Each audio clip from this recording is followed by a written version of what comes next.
faut kotika biloko ya koyaka kofingaka batu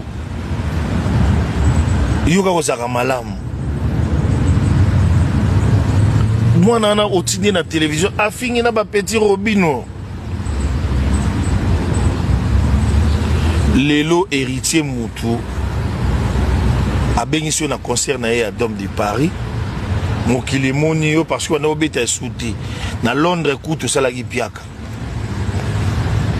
mokili moni yo lelo pa ozongeli biso tout félicité pour tout le bango nini eloko tout le ba wenge za se moko wenge maison mère oya wera les rois de la forêt tout lingate wenge na biso kwea mais regarde comment souverain premier JB Mpiana azali na ba petit na ye bazo vivre ba jante bazawana.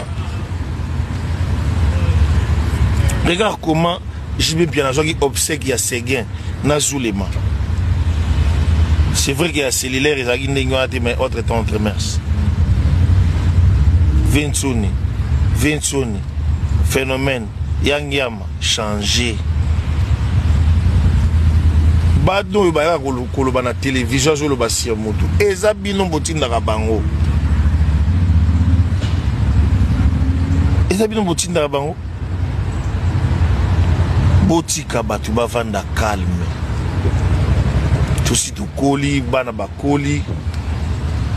Il y a une petite nabiso ya danseuse nani Karine Mbala. Il faut annoncer la moi un joyeux anniversaire. La petite elle me dit que non, sa première fille, elle a 18 ans. Marc Olivier aujourd'hui, il a 24 ans. On a grandi, toujours des mêmes bêtises.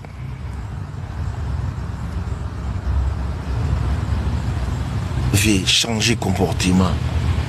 Changer comportement. Toi, on a des sous-soutés. Toi, on attend que toi qui est vers la gloire. Bobibi na porte mon nene. Neti mo pa odenga obeta na grand arena wana. Togoya to soutenir ye. Ndengo obeta le 18 octobre, togoya to soutenir yo. Mais ozo mema baka firiwana. Firiwana. Portland men na mannequin bourreau. Et la route, celui qui ne sait pas laver